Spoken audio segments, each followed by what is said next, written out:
The Golden Globes are awarded and the nominees are out for the most prestigious film awards of all, the Oscars. The headline seems to be all 20 acting nominees are white, as are 4 out of the 5 directing nominees. I am joined now by the Ebru think tank. Ben Arrdenondo, Executive Director of the New York City Film Festival, Barna Donavan of St. Peter's University. Joining us via Skype is Fraser Heston, a filmmaker, and I am also joined by Dr. Yohuru Williams of Fairfield University. And Ben, I'm going to start with you and talk to you a little bit about the snub, apparently, of the director of Selma, Ava DuVernay. What are your thoughts? Was she deserving of at least a nomination and some recognition from the Academy? Yeah, I think so. I think it's definitely officially a major snub. It's a major movie, and you know, when a female director, you know, for a very significant time in history, I think it's definitely a snub.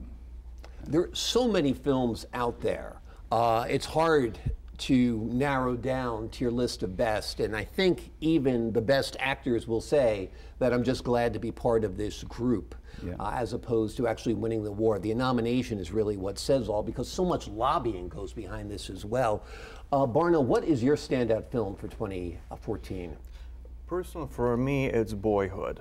This is really a film that I think pushed the really the envelope creatively, not necessarily technically, because there you see the technology being pushed all the time, and all kinds of CGI things, and all the superhero movies and stuff like that. You can blow up the world now, make it look realistic, but you know, just creatively going and telling a story like this, where the director Richard Linklater was following these kids mainly for something like 12 years, yeah, and telling a story through such a long time. That really impressed me. And it's interesting because there are a lot of correlations as the people aged, what happened in real life and what happened in the cinema. You were going to say something, Ben? Yeah, it's also kind of unheard of for a director to be given the freedom and the finances to have a project that lasts that long. I mean, I think ISC Films gave him $200,000 a year to shoot, you know, for a certain time every year, and it's just an unheard of project, and it's I think it's the standout movie for me this year as well. Interesting. Yohuru, do you have a standout film? Selma. And I think it's unfortunate that it did not get the nod in this context, because I agree. There's some films that come along and are just fantastic films, and they stand the test of time because they're well made or they tell a great story. Raging Bull, for example, as opposed to Ordinary People, which beat it out. American Sniper is a great film. Boyhood's a great film. But Selma speaks to a moment, and I think not acknowledging it in some way in the nomination process here was a problem. It's a phenomenal film, not only because of the history that it captures, but because it addresses some critical moments where we find ourselves as a nation at this moment. It would have been great to see that acknowledged by the body. Let's turn now to Fraser Heston, who is joining us from the West Coast. Fraser, do you have a standout film, and could you tell me why? Well, for me, I think it was probably Imitation Game. I thought that was an amazing story, very well told. I think Benedict Cumberbatch did an incredible job, and it's a character I didn't know anything about. I would like to say, as I have said, I was sorry to see that Selma did not get the directing nod, but remember, Selma did get the nomination for Best Picture, one of only a few pictures, you know, nominated this year. I think that's a remarkable achievement of which they should be justifiably proud. I was impressed, Fraser, by Birdman, simply from a photographic standpoint, a cinematography standpoint. The fact that it seemed to have no cuts in the movie, I thought was interesting, and it seemed to be like a stage play, a film about a stage play that looked like a stage play. Well, as the son of an actor, I really identified with Birdman. I remember many nights going backstage in the theater with my father when he was doing live theater, and it's an extraordinary world. It's another world. I thought it was beautifully directed and magnificently performed by Michael Keaton. So there's another great film that I think it stands a real good chance this year of taking home the statue. Yeah. Ben, I see you nodding your head a lot there. You agree with me about Birdman, just from its visual aspect? Absolutely, I agree with both of you. I think Birdman, it really stands out this year. You know, Michael Keaton, seeing him, you know, in a role again after all these years.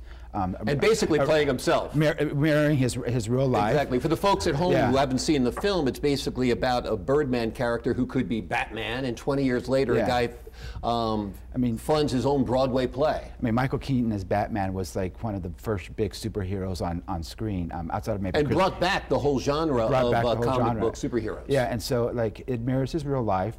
You know, it's superbly directed, from the music to the way it's shot, you know, to the on-set locations at the St. James Theater. That Times Square scene where he's outside it's unbelievable. It's unbelievable. Yeah. I mean, it's a really good, excellent, just standout film. And if you look at all the nominated films this year, I mean, I think the Academy has taken a different turn on the movies that are nominated. They're very, you know, very artistic, very creative. They're not the big Hollywood blockbuster movies this year. Look at Whiplash, you know, look at the Grand Budapest Hotel. You know, they're all indie, very creative, very unusual movies. It's something that's very different, and I think that needs to be evaluated outside of, like, you know, what got snubbed, what big Hollywood. I mean, I was really surprised that Interstellar didn't get nominated. You know, that was the biggest Hollywood movie this year. There are a lot of great films. Barna, let me ask you this. When we look at the Golden Globes, there's so many nominees I'd never even heard of, because there's so many projects now. There are so many outlets now, from Amazon to Netflix to, there's so many more venues for TV shows and movies and videos to be displayed. Oh, absolutely, and because as somebody who studies just the field of media, I remember about maybe 3-4 years ago when we were just theorizing about things like this. What will online technology do to television? And now, really, the reason the Golden Globes is surprising and impressing me so much is when you have these things that were made for online outlets like the Amazon or the Amazon, Netflix, right? Netflix, right? House of Cards, and the Jeffrey Tambor show Transparent, that now we're seeing all of this come true so fast. You know, so now we're really asking the question, what is the future of television? Is this a technology that will go completely obsolete? Or are we going to be seeing everything that we stream, that we download, or will traditional television now need to turn into something completely new, because we're recognizing that the best is coming off of the internet. It's no longer some kind of a some novelty. Fraser, let me ask you about this a little bit. What do you think about the new on-demand viewing habits that has produced shows like Orange is the New Black and House of Cards, episode 109, you don't want to miss because I'm in it. There's a lot of good TV shows out there now, and a lot of different viewing patterns, and it's changing Hollywood and it's changing the profession, correct? I think it's changed everything, and I think for the better. My next film is coming out on Netflix on February 1, The Search for Michael Rockefeller, a documentary, which probably would not otherwise have seen a big screen. It might be a television documentary, but we're thrilled to have it on Netflix, and I think this is a harbinger of what's to come. There are more opportunities for independent filmmakers to get an audience through all this new media than ever before, and that can only be a good thing. And Michael Rockefeller really wasn't a Rockefeller, from my understanding of reading the news. He was some man who posed as a Rockefeller, correct? That's another guy. Oh, okay. This is Michael This is a story of Michael Rockefeller, who was the son of Governor Nelson Rockefeller, who disappeared in New Guinea in 1961. Okay, looking forward to seeing that. Netflix on February 1st. What are your thoughts, Ben, on the new viewing habits as well? Yeah, I agree. It's a very exciting time for creating, and I work with a lot of emerging filmmakers and producers and directors, and the opportunities that they're presented with now is I think much more. There's much more available for them to be able to sell to and to screen their work. It's like he said about transparent. I think the networks have a lot of thinking to do with the programs that they are limited to producing because of advertising.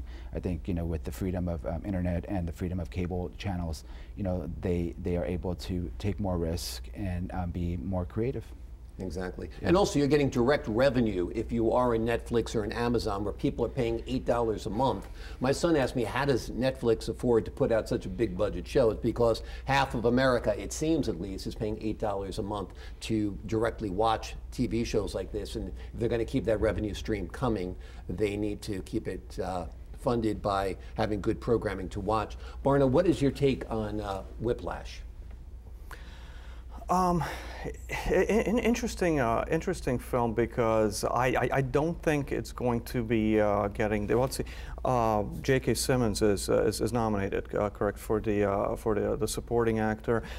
I hope he gets it. Usually, when you see him in a role, to me, he's kind of like Billy Bob Thornton or Jeffrey Tambor. When he's on screen, I want to see what he's up to, what he's doing. But it was a very small film. I don't know how many people might have seen that film. So usually, my impression has been for Oscar awards was that almost like there's a search for like a Goldilocks spot for films and for actors. Not too big, not too small, not too big of a moneymaker, not completely obscure. So since the film was a small film and not a big moneymaker, I'm hoping that J.K. Simmons will definitely get the award. I think he deserves it. All right, let me just turn now to Fraser in studio. Fraser, talk to me a little bit about the whitewashing of Hollywood. Do you feel that that black people are underrepresented? I ask you this question simply because it has been brought up by the news media outlets here in the United States that of the major nominees, none were black.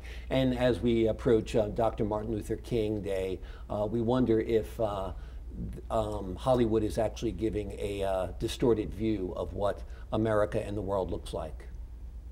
Well, I don't think so. I hope not. I think those of us who vote, I'm a member of the Academy in the director's branch, we take these responsibilities very seriously. I think what our first job is essentially to find the best film of the available pictures for this year, whether it be to nominate a director or best picture. Obviously, directors nominate directors, actors nominate actors. So you only have 400 directing members of the Academy, of which I'm one. I don't think there was any intentional snub this year. There were some marvelous films. I would point out that Clint Eastwood was also snubbed, if you want to call it that, this year. So I think there were some excellent films dealing with African American history in the last few years. This year, Selma was the standout. It did receive a nomination for Best Picture, as did Whiplash, by the way, another great film. So I think we really take it pretty seriously, and I think it would be wrong to say that white filmmakers vote for white films and black filmmakers vote for black films. All right, Fraser, Heston, thank you so much for your opinions today and joining us here in Fresh Outlook, and all my friends here, the Ebru think tank, thank you for joining us here today. That is it for this edition of Fresh Outlook, Ebru's TV talk show that does what else? Help you keep your outlook fresh and informed. I'm Logan Crawford. Thanks for joining us.